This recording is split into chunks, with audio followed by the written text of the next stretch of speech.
Destination Monte-Carlo, l'essentiel de la vie en principauté de Monaco, à découvrir sur Fréquence Évasion. Vous écoutez Monte-Carlo Azur, c'est un programme Fréquence Évasion Radio. Destination Monte-Carlo. Janine Alolio-Martinez, bonjour et merci d'être avec nous. Oui, bonjour. Alors vous êtes la vice-présidente de l'association des locataires de Monaco qui se trouve 28 boulevard Régnier 3. Quand et pourquoi a-t-elle été créée cette association ?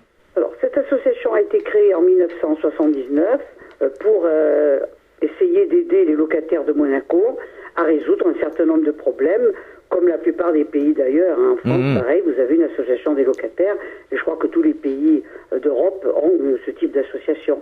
Alors quels sont les objectifs de l'association en général ? Les objectifs de l'association, c'est de renseigner, surtout en premier lieu, renseigner les locataires sur leurs droits. Lire leur bail, ou avant qu'ils signent un bail, les renseigner sur les pièges éventuels qui peuvent se glisser dans le bail, etc. D'accord. Avant qu'ils aillent voir un avocat, nous leur donnons les renseignements nécessaires. S'ils ont besoin, ils vont voir un avocat. Mais nous commençons par leur donner les premiers renseignements, si vous voulez, leur dire, par exemple, quel article de loi se réfère aux problèmes qu'ils rencontrent. Alors justement, quels sont les problèmes en général que rencontrent les Monégasques ? Les Monégasques au sens large, vous parlez. Oui, absolument. Oui. Quand on emploie le terme de Monégasque, vous savez que c'est un terme qui est double. Oui. Les Monégasques de nationalité, c'est une chose, et les Monégasques en tant qu'habitants de la principauté. Je pense que vous parlez de Monégasques en tant qu'habitants de la principauté. Voilà, exactement. Alors les problèmes sont très complexes, puisque vous savez que le territoire n'a que 2 km². Bien sûr. Et que donc, sur 2 km², vous avez une population qui atteint actuellement 35 000 habitants. Et il est certain que les problèmes de loyer sont extrêmement complexes. Oui. Là, vous avez à Monaco une grande variété de lois qui s'appliquent. Vous avez des appartements qui appartiennent au domaine de l'État, vous avez des appartements qui dépendent, ils sont un secteur qu'on appelle libre, vous avez des appartements qui relèvent du secteur protégé, vous avez des appartements qui relèvent de la caisse autonome des retraites. C'est extrêmement complexe. Destination Monte-Carlo. Alors un sujet qui semble préoccuper l'association, c'est le départ des enfants du pays qui ont du mal à trouver, à se loger, faute de logement justement. Pouvez-vous nous expliquer les problèmes que rencontrent ces personnes ? Disons que c'est complexe puisque Monaco a ils ont à peu près 8 000 monégasques et il y a 35 000 habitants. Et sur ces 35 000 habitants, vous avez des enfants du pays, c'est-à-dire des gens qui ne sont pas de nationalité monégasque, d'ailleurs une grande majorité de Français et d'Italiens, et qui habitent ici, certains avec des familles qui ont plusieurs générations de résidence en principauté. Et alors, après la guerre, il y avait un très grave problème qui se posait justement de logement.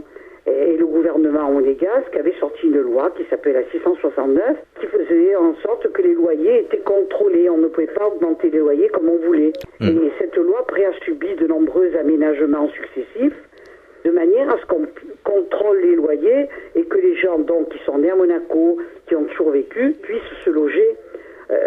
S'il n'y avait pas cette loi de protection, il n'y aurait plus d'enfants du pays à Monaco. Ce serait impossible. Bien sûr. Les prix sur 2 km², les prix flambent, évidemment.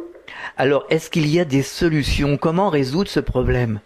Il faudrait que l'État monégasque remplace peut-être cette loi par une loi différente, ou bien fasse le nécessaire pour construire des immeubles pour loger les enfants du pays.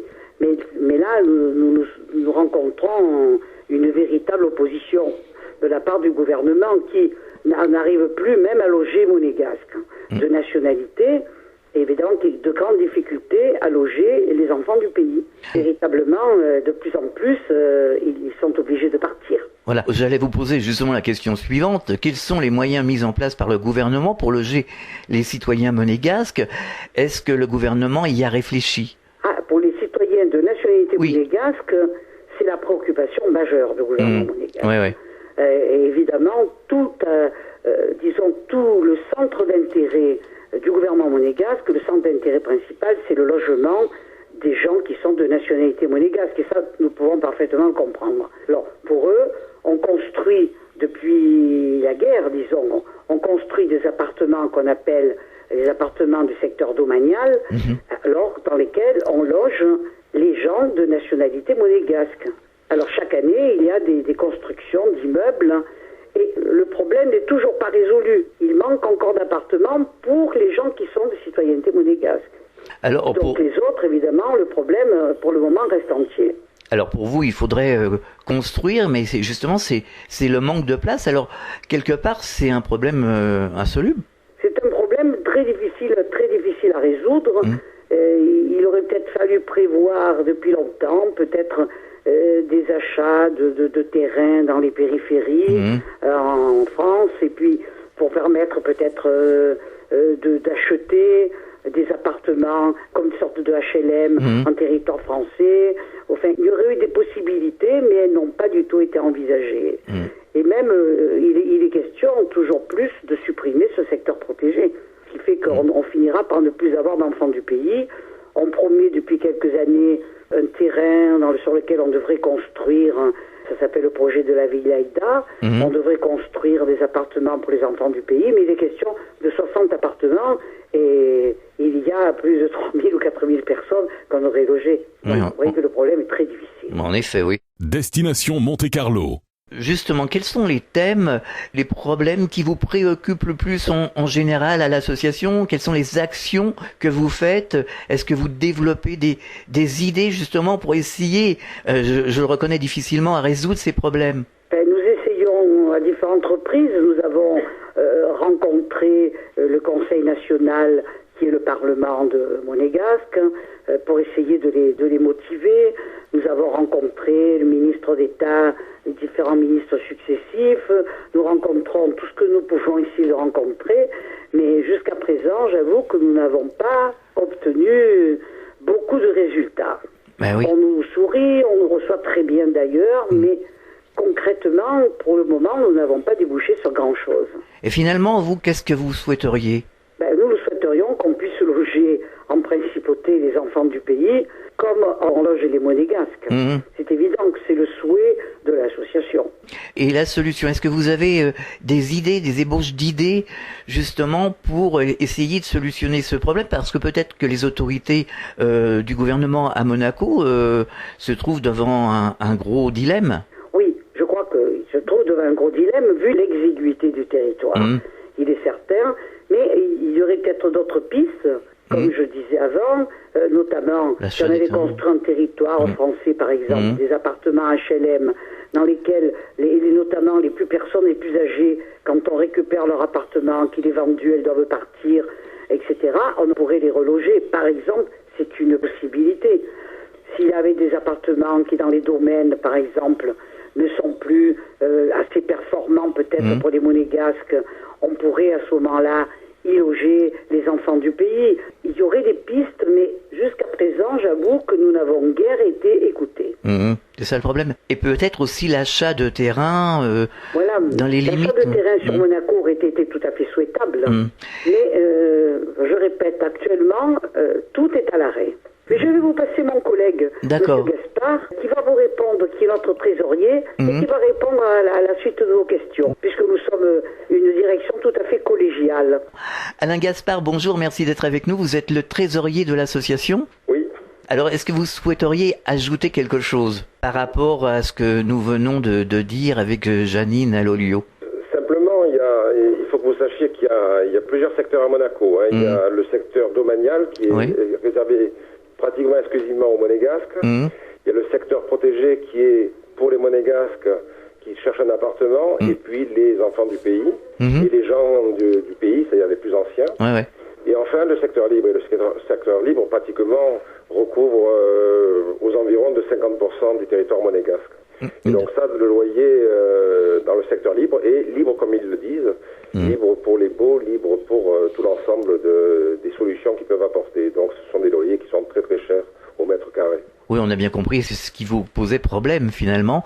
Donc c'est ce que je disais à l'instant, les solutions semblent être à l'arrêt, finalement. Les solutions, il n'y en a pas vraiment beaucoup, pour vous. Non, c'est-à-dire il n'y a pas beaucoup de solutions solutions, actuellement, il y a des solutions un petit peu de recours, c'est-à-dire que l'État monégasque aide évidemment les monégasques avec des primes financières qui leur permettent d'être logés dans du loyer libre en attendant que des constructions pour les domaines se fassent.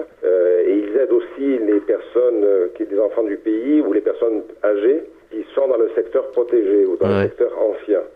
Évidemment, l'aide n'a rien à voir par rapport à celle qui est donnée aux monégasques, mais ça a au moins un impact pour empêcher justement que les gens partent de Monaco, comme ça s'est produit depuis l'année 2000, où pratiquement on était de 12 000 Français et on n'est plus qu'aux environs de 8 000. Alors justement, est-ce que vous avez des idées, des projets pour essayer de sortir de cette ornière? Non, des projets, il n'y en a pas, dans la mesure où vraiment, nous on essaye surtout d'aider les gens évidemment à garder leur appartement, parce qu'il y a pratiquement un désert qui se fait, mais c'est un désert qui est dû surtout aux finances, puisque les loyers, même dans les secteurs anciens, ont tendance à s'envoler. Ah oui. Donc dans le secteur libre, évidemment, le français ou l'italien moyen ne peut pas s'y loger. Il faut vraiment avoir des moyens financiers conséquents. Donc le seul truc que l'on peut voir, évidemment, et qu'on essaye de faire, c'est surtout pour le secteur libre de demander au gouvernement d'agir en fonction maintenant de créer non plus une anarchie, mais une liberté des loyers, mais encadrée. C'est-à-dire que vous pouvez avoir un loyer à la rigueur de 5 000 € par mois, mais pour une valeur d'appartement qui soit normale. Alors là, pour un appartement actuellement, un studio, vous pouvez payer jusqu'à 2 000 € par mois, quoi. D'accord. Donc c'est un peu une aberration monégasque. Donc on essaye de voir si un encadrement est possible par le gouvernement, mais ce n'est pas sûr. Destination Monte-Carlo. Alors pour terminer, est-ce que vous auriez un message adressé aux auditeurs de la Principauté et surtout aux membres du gouvernement? Aux membres du gouvernement, on leur a déjà dit plusieurs fois, on espère surtout qu'ils vont se rendre compte que ce que l'on a dit il y a un an est en train de se propager à une vitesse grand V, et donc il y a des gens qui se retrouvent avec un petit peu le couteau sur la gorge, de manière à devoir quitter leur appartement alors que tout va bien, ils ont payé jusqu'à présent. Et c'est dû simplement à une augmentation du loyer qui a été décidée par les syndics, les agences immobilières qui, elles, évidemment, touchent des grosses indemnités dessus, quoi. Voilà. Donc on espère que le gouvernement va agir, parce que au départ, il y a un an, on leur avait dit, attention, les loyers augmentent en général entre 10 et 20%, et ils suivaient l'affaire, mais pour l'instant, ils ne voulaient pas bouger. Donc on espère qu'ils vont bouger maintenant. Alors à l'association, vous avez un site internet, et vous pouvez nous rappeler l'adresse de ce site? Le site internet, c'est www.alm.asso.mc. Qu'est-ce que l'on peut trouver d'une manière générale sur votre site? Alors, on fait un petit peu la liaison, évidemment, de ce qui se fait avec le gouvernement, c'est-à-dire sur le site du gouvernement. Pour le secteur protégé, on a des liens, évidemment, qui vont se rattraper sur le site du gouvernement, là où ils exposent les appartements qui sont alloués, les appartements dans le secteur protégé. Pour les domaines, malheureusement, on n'a pas d'accès, parce que ça, c'est vraiment l'État qui gère absolument tout le secteur des domaines. Et puis après, on expose évidemment les lois qui sont en fonction un petit peu des secteurs. C'est-à-dire, il y a les secteurs anciens, le secteur protégé, le secteur un peu moins ancien, c'est les lois 880, et ainsi de suite, quoi. Donc, et en plus, on essaye de donner des indices qui correspondent aux indices, soit du coût de la construction en France, soit du BT01 pour la France aussi, et soit l'indice qui sert pour le secteur protégé, qui est donné par l'INSEE français, qui gère le prix à la consommation. Alors, est-ce que vous avez quelque chose à ajouter pour terminer? Pour terminer, on espère surtout que vous aurez beaucoup d'auditeurs. C'est le principal, oui, c'est surtout ça, oui. Merci d'avoir participé à cette émission et bon courage pour la suite. Destination Monte-Carlo, l'essentiel de la vie en Principauté de Monaco, à découvrir sur Fréquence Évasion. Vous écoutez Monte-Carlo Azur, c'est un programme Fréquence Évasion Radio. Destination Monte-Carlo.